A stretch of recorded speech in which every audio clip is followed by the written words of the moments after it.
खबर का टुकट के पहले स्पेशल में आपको दिखाते हैं कि कैसे भारत से अदावत रखने वाले जिनपिंग को कहा जाने लगा है अगला हिटलर। जिनपिंग ने चीनी फौज की एक डिवीजन की कमांड सीधे अपने हाथ में ले ली है। जिनपिंग ने कम्युनिस्ट पार्टी को पार्टी के एजेंडे को आगे बढ़ाने के लिए ऑर्डर दिए हैं। यह सब कुछ ठीक वैसे ही है जिस तरह से हिटलर ने नाजी जर्मनी में सत्ता पर आने के बाद किया था, और इसी वजह से कहा जा रहा है कि हिटलर की बाद अब दुनिया जिटलर यानी जिनपिंग का हिटलर रूप देखेगी। हिटलर के बाद जिटलर, फौज पर कंट्रोल।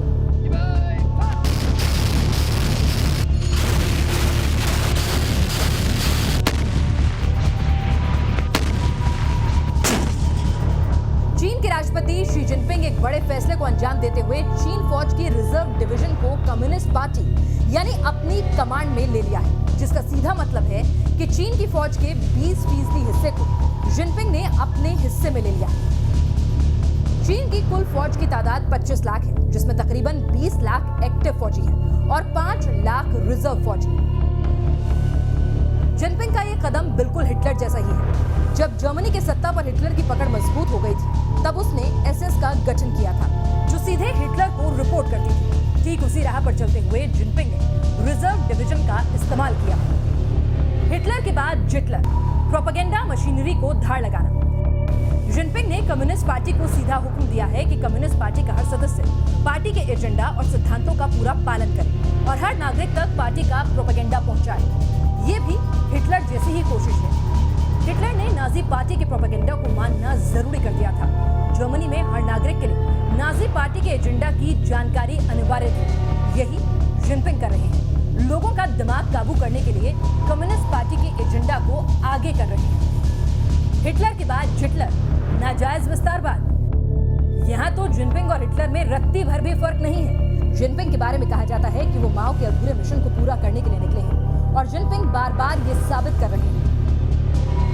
हिटलर ने ग्रेटर जर्मनी बनाने का नापाक ख्वाब जर्मनी के पड़ोसी देशों पर कब्जा कर पूरा करने की नाकाम कोशिश की थी। कुछ ऐसा ही जिनपिंग कर रहे हैं। जिनपिंग का चीन दक्षिण चीन सागर में जापान और फिलीपींस के इलाके को छीनना चाहता है। नेपाल का कुछ हिस्सा चीन पहले ही कब्जा चुका है और भूटान पर भी उसकी बुरी निगाहें टिकी हुई हैं। जिस तरह मित्र राष्ट्रों ने हिटलर के मंसूबे नाकाम किए थे, उसी तरह चीन के विस्तारवाद के सामने खड़ा है भारत। डोकलाम से लेकर लद्दाख तक नया हिंदुस्तान चीन को चुनौती देने के लिए तैयार खड़ा है।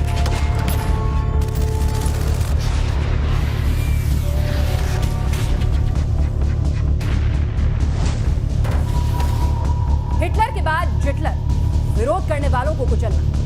जिनपिंग के सत्ता में आने के बाद से चीन लगातार विरोधी आवाजों को कुचल रहा है। हांगकांग में जब चीन के आतताई कानून के खिलाफ आवाज उठी, तो फौजी बूटों से लोकतांत्रिक आवाजों को दबाने की कोशिश जारी है। अत्याचारों का सामना कर रहे लाखों उइगर मुसलमानों को डिटेंशन कैंप में डाला गया है। तिब्बतियों को तो आवाज उठाने के साथ ही फौज के जुल्म सितम का सामना करना पड़ता है। ये भी हिटलर जैसी ही नीति है। हिटलर ने यहूदियों को निशाना बनाया था, तो जिनपिंग उइगर तिब्बतियों को निशाना बना रहा है। हर पहलू, हर विश्लेषण चीख चीख कर एक ही बात कहता है कि जिनपिंग और हिटलर के बीच रत्ती भर फर्क नहीं। जिस तरह हिटलर ने दुनिया को खून खराबे से दहलाया था, ठीक वैसा ही शैतानी इरादा जिनपिंग के दिमाग में भी बुलबुला रहा है। Team news nation.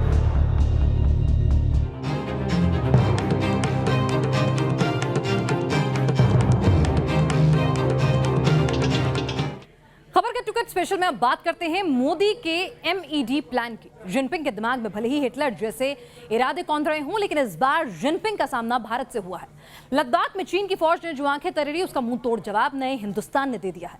और आज हालात ऐसे हो गए हैं कि चीन खुद बैकफुट पर है।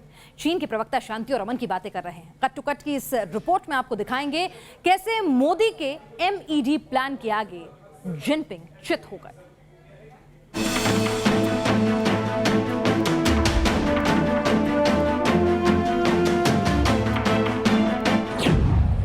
मोदी का MED प्लान, M = मिलिट्री।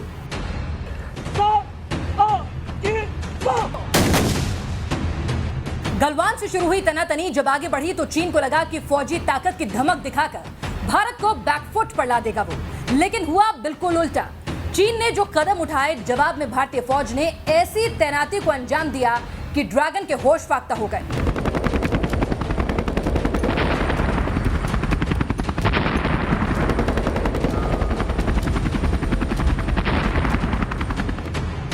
चीन ने एलएसी के नजदीक तोप तैनात की तो भारत ने बोफोर्स की तैनाती कर दी। चीन हल्के टैंक्स लेकर आया तो जवाब में भारत ने T-90 जैसा योद्धा उतार दिया। चीन ने एयरफोर्स की तैनाती पूरी भी नहीं की थी कि इंडियन एयरफोर्स ने सुखोई और अपाचे जैसे घातक चॉपर और फाइटर जेट लद्दाख में तैनात कर दिए।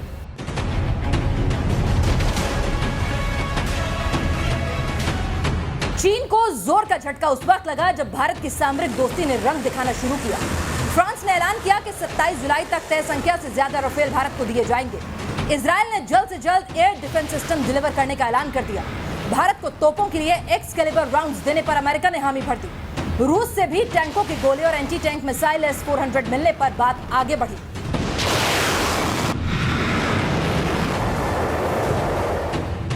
इन तैयारियों ने चीन की फौज और जिनपिंग दोनों के होश उड़ा दिए। मोदी का MED plan E = economy. Dragon की असली ताकत उसकी अर्थव्यवस्था है और इस मोर्चे पर भारत की ताकत है उसका बाजार। इसी बाजार ने चीन को चारों खाने चित कर दिया। भारत में चीन विरोधी उत्पादों का बहिष्कार शुरू हो गया। रेलवे ने चीन की कंपनी का बड़ा ठेका रद्द कर दिया। मोदी सरकार ने टिकटॉक समेत चीन के 59 ऐप को बैन कर दिया। एक अनुमान के मुताबिक भारत में टिकटॉक समेत बाकी चाइनीज ऐप बैन होने से ड्रैगन को तकरीबन $500 करोड़ का नुकसान होने की आशंका है। जेब पर चोट पड़ी तो ड्रैगन तिलमिला गया और भारत की ताकत को कबूला चीन के विदेश मंत्रालय से आए इस बयान में। 对外合作，印度政府有责任根据市场原则，维护包括中国企业在内的国际投资者的合法权益。 मोदी का MED प्लान D = डिप्लोमेसी। कूटनीति की तलवार की धार क्या होती है, ये मोदी ने जिनपिंग को तबीयत से समझा दिया। न सिर्फ दुनिया के बड़े देश इस तनातनी में भारत के साथ खड़े हुए, बल्कि चीन के सताए देशों ने भारत के साथ आने का दम भरा। ताइवान ने लद्दाख में चीन के कदमों की आलोचना की। जापान में भारत के समर्थन में चीन विरोधी प्रदर्शन हुए। हांगकांग में भारत का साथ देने के लिए ऑनलाइन कैंपेन चल रहा है। तिब्बत ने भारत से आजादी दिलाने की अपील की है। मोदी के इस MED प्लान ने जिनपिंग के पसीने और चीनी फौज के छक्के छुड़ा दिए। ड्रैगन के दिमाग का पंखा चला और फिर उसे समझ आया कि 21वीं सदी की महाशक्ति कहे जाने वाले भारत से पंगा मुश्किल पड़ेगा। Team news nation.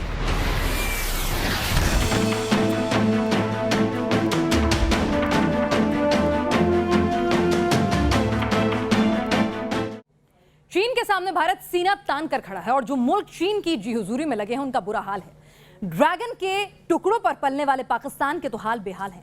पहले चीन ने पाकिस्तान पर कर्ज चढ़ाकर उसे कंगाल किया और अब पाकिस्तान में काम कर रही चीनी कंपनियों ने अपने मुस्लिम कर्मचारियों को नमाज पढ़ने पर ही बैन लगा दिया है।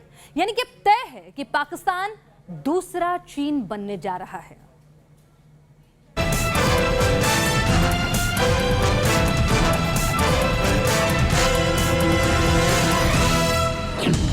पाकिस्तान को ड्रैगन ने डसा, नमाज पर बैन।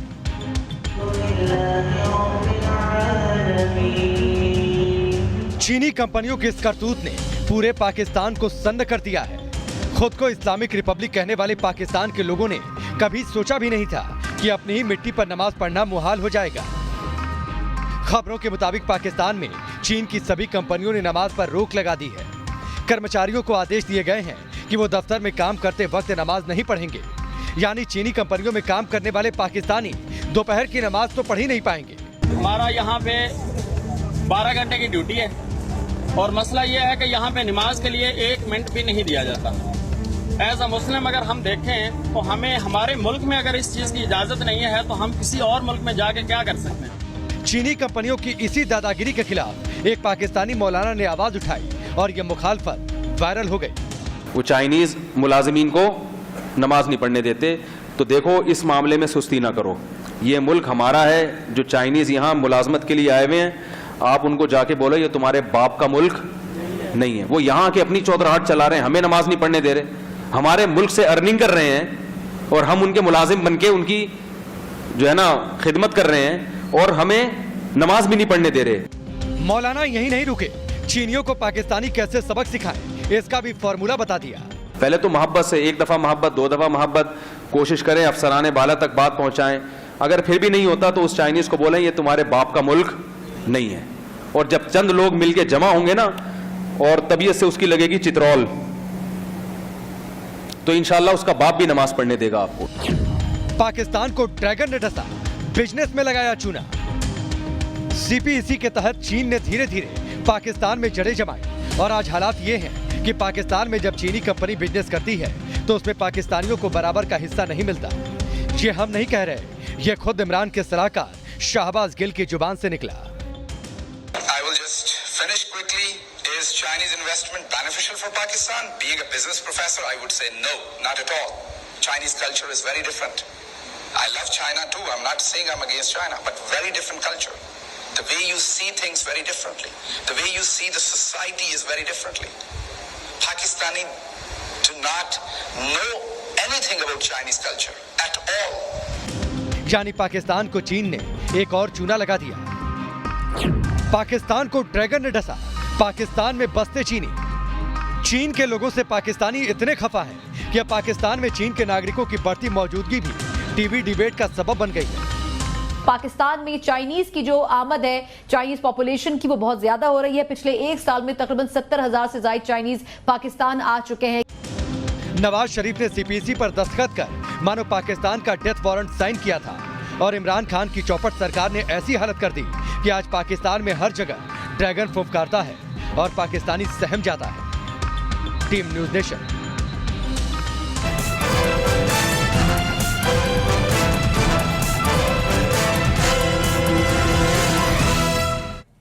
बेचारे पाकिस्तानियों पर मानो डबल अटैक हो रहा है। एक तरफ चीन से आए मालिक नमाज नहीं पढ़ने दे रहे तो दूसरी तरफ इमरान की चौपट सरकार ने पाकिस्तानियों की जिंदगी खतरे में डालती है। पाकिस्तान में फर्जी पायलट घोटाला सामने आने से ऐसा हड़कंप मचा है कि रातों रात 33% पायलट नौकरी से निकाल दिए गए हैं और हालात अब ऐसे हो गए हैं कि विदेशी एयरलाइंस पाकिस्तान पायलटों को लात मारकर बाहर का रास्ता दिखा रही हैं।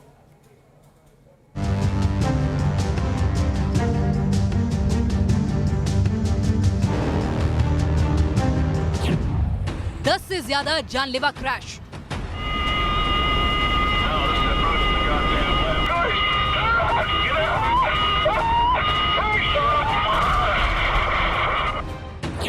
ढाई से ज्यादा लोगों की मौत।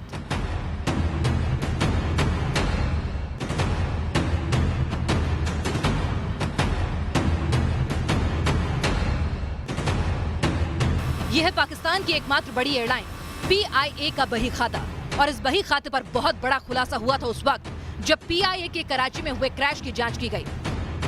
जांच रिपोर्ट में सामने आया कि क्रैश की वजह पायलट की लापरवाही थी और साथ ही ये भी पता चला कि पाकिस्तान में तकरीबन 40% ऐसे कमर्शियल पायलट हैं जिनके पास फर्जी लाइसेंस है। 2010 से लेके 2018 तक के दोनों अदवार के सस्पेक्टेड है सर। इस खुलासे ने सबको सन्न कर दिया था। हालांकि पाकिस्तान में सिर्फ 6% लोग ही विमानों से सफर करते हैं, लेकिन फर्जी पायलटों के खुलासे ने पाकिस्तान में मानो हड़कंप मचा दिया। नतीजा हुआ कि पाकिस्तान इंटरनेशनल एयरलाइंस ने अपने 33% पायलटों के प्लेन उड़ाने पर रोक लगा दी। साथ ही एक बड़ी इंटरनेशनल एयरलाइंस ने अपने सभी पाकिस्तानी पायलटों को ऑफ ड्यूटी कर दिया।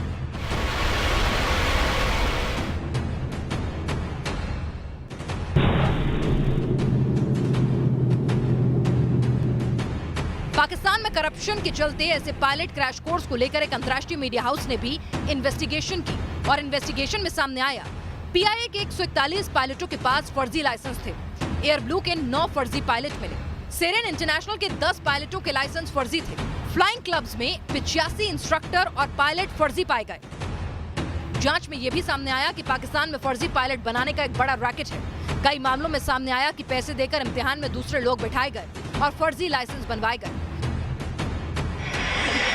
ये हालात साफ बयां करते हैं कि अगर आप पाकिस्तान के किसी प्लेन में बैठे हैं तो आप आसमान में जरूर जाएंगे, लेकिन जमीन पर जिंदा लौटेंगे इसकी कोई गारंटी नहीं। Team news nation.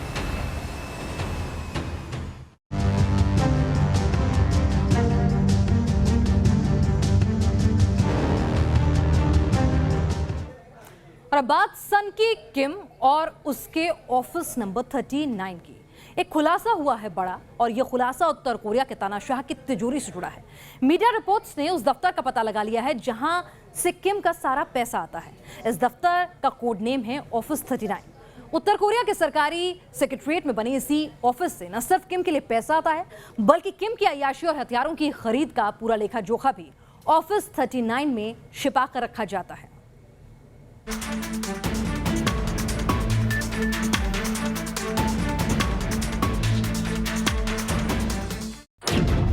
तानाशाह की तिजोरी पर बहुत बड़ा खुलासा।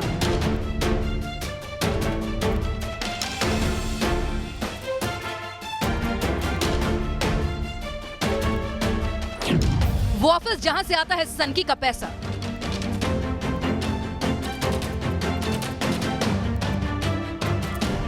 किम जोंग उन, उत्तर कोरिया का वो सनकी तानाशाह जो बार बार दुनिया को तबाह करने की धमकी देता है।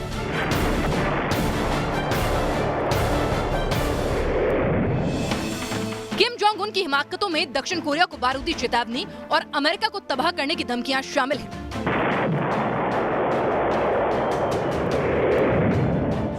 किम जोंग की इन्हीं करतूतों की वजह से उसने मानो पूरी दुनिया को अपना दुश्मन बना लिया है और किम की हर बात, हर चीज को सीक्रेट रखा जाने लगा। किम के ऐसे ही एक सीक्रेट का खुलासा हो गया है। इस सीक्रेट का नाम है ऑफिस 39। ऑफिस 39 के बारे में कहा जाता है कि ये वही दफ्तर है जहां किम का पूरा बही खाता है। किम की अय्याशियों से लेकर उसकी सिक्योरिटी तक के लिए पैसा इसी ऑफिस से आता है। कहा जाता है कि उत्तर कोरिया की राजधानी के बीचों बीच बने एक सेक्रेटरीट में तीसरी मंजिल पर ऑफिस 39 बनाया गया है।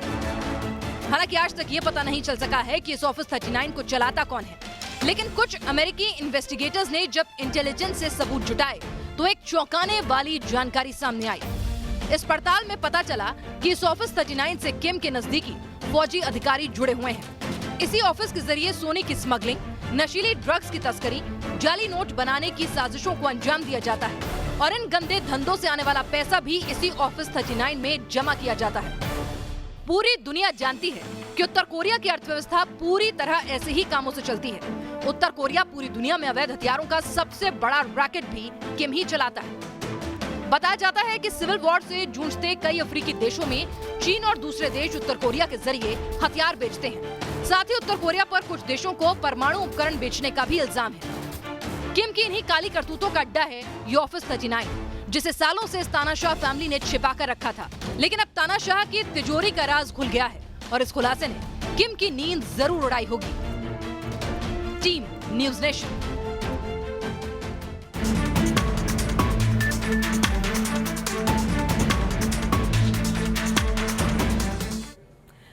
कोरोना ने दुनिया को दहला कर रखा है। पूरी दुनिया में 1 करोड़ से ज्यादा कोरोना के मरीज सामने आ चुके हैं। लाखों लोगों की मौत हो गई है और इस बीच एक और डराने वाली खबर आ रही है। खबर यह है कि अब कोरोना से भी खतरनाक वायरस मिल गया है और ये वायरस इंसानों पर भी हमला कर सकता है।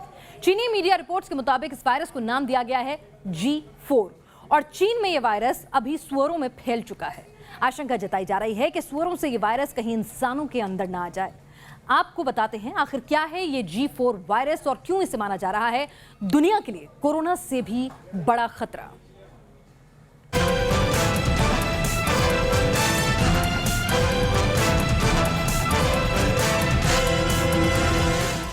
कोरोना से भी खतरनाक वायरस, सुअरों में हो चुका है इन्फेक्शन। कोरोना के बारे में कहा गया कि ये चमगादड़ों से आया और चीन में फैले G4 वायरस को लेकर अब ये कहा जा रहा है कि ये सुअरों से फैल सकता है। कुछ मीडिया रिपोर्ट्स में भी ये दावा किया जा रहा है कि चीन के कुछ हिस्सों में सुअरों की आबादी में ये वायरस फैल चुका है, जो खतरे का संकेत है। वायरस को लेकर अब तक जो स्टडी हुई है उसके मुताबिक G4 वायरस के लक्षण काफी हद तक स्वाइन फ्लू जैसे हैं, लेकिन ये कहना जल्दबाजी होगी क्योंकि स्वाइन फ्लू की वैक्सीन G4 वायरस को भी रोक सकती है। कोरोना से भी खतरनाक वायरस, फ्लू फैलने की रफ्तार ज्यादा। G4 वायरस को लेकर जो सबसे बड़ा अलर्ट है वो ये कि इसके फैलने की रफ्तार ज्यादा तेज है, यानी ये कोरोना से भी ज्यादा तेजी से ट्रांसमिट हो सकता है। G4 वायरस के फैलने के तरीके भी तकरीबन कोरोना जैसे ही हैं, यानी संक्रमित व्यक्ति के छूने या उसके किसी भी तरह के संपर्क में आने से वायरस दूसरे शख्स के अंदर जा सकता है। G4EAH1N1 वायरस बोल रहे हैं, जो अभी पिग्स यानी कि सुअर से ह्यूमन में गया है। जहां पर गया है 10% वर्कर्स को हो गया है, ह्यूमन टू ह्यूमन नहीं हुआ। कोविड वायरस के टाइम पे भी हमने यही देखा था कि अभी ये सिर्फ जो है ट्रांसमिशन ह्यूमन टू ह्यूमन नहीं है, ह्यूमन टू ह्यूमन नहीं है, एंड सडनली पता लगा ह्यूमन टू ह्यूमन ट्रांसमिशन है। कोरोना से भी खतरनाक वायरस 2016 से वजूद में होने की आशंका। G4 वायरस को लेकर अब तक जितनी पड़ताल हुई है उसमें एक बात हर पड़ताल में सामने आई कि चीन के कुछ हिस्सों में ये वायरस 2016 से मौजूद है, लेकिन 4 साल होने के बावजूद ये इंसानों में नहीं फैला और सुअरों तक सीमित रहा। इसकी वजह से कयास लग रहे हैं, क्या इंसान के शरीर में पहले से G4 वायरस की एंटीबॉडी है, या इस वायरस के ट्रेस इतने कमजोर हैं कि वह सुअरों तक ही सीमित रहते हैं। ये रेस्पिरेटरी वायरस है, जैसे कोविड-19 वायरस है। H1N1 पेंडेमिक 2009 के अंदर आया था, पूरे दुनिया में इसने तहलका मचाया था। ये उसी का स्ट्रेन है। समझ लीजिए SARS-1 कोविड-19 बन के आया और अब H1N1 एक नया pandemic that is G4EA H1N1 बन के सामने खड़ा है। चीन की बैट वुहान के नाम से मशहूर शी जेंगली ने कोरोना फैलते वक्त दुनिया को चेतावनी दी थी कि चीन के बायोस्फीयर में और भी खतरनाक वायरस मौजूद हैं, जो कोरोना सिर्फ इन वायरस के आगाज का हिस्सा है। तो क्या शी जेंगली ने G4 का जिक्र किया था, और क्या बैट वुमेन के कहे मुताबिक कोरोना के बाद G4 दुनिया पर कहर बरपाएगा? Team news nation.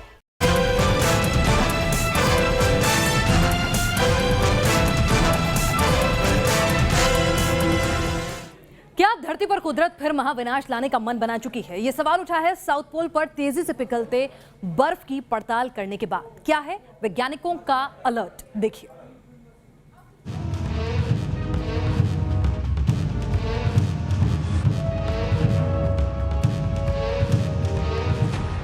क्या दुनिया पर मंडरा रहा है महाविनाश का खतरा?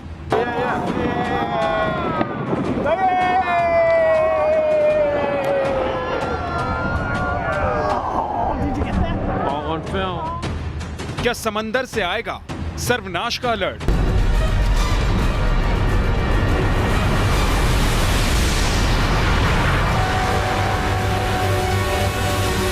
दुनिया के वजूद पर एक बार फिर सवाल उठे हैं। एक बार फिर दुनिया के ऊपर कुदरत का कहर मंडराने के कयास लगाए जा रहे हैं, और इस बार तबाही की घंटी बजी है दक्षिणी ध्रुव से। दक्षिणी ध्रुव यानी साउथ पोल, दुनिया का वो इलाका जो पूरे साल बर्फ से ढका रहता है, जहां जानलेवा बर्फीली हवाएं चलती हैं। बाहर निकलते ही पानी जम जाता है। यहां तापमान -40 से -60 डिग्री तक रहता है। इसी दक्षिणी ध्रुव पर अब मंडराने लगा है ग्लोबल वार्मिंग का खतरा। दुनिया के बढ़ते तापमान के चलते साउथ पोल पर बर्फ पिघलना तेज हो गया है।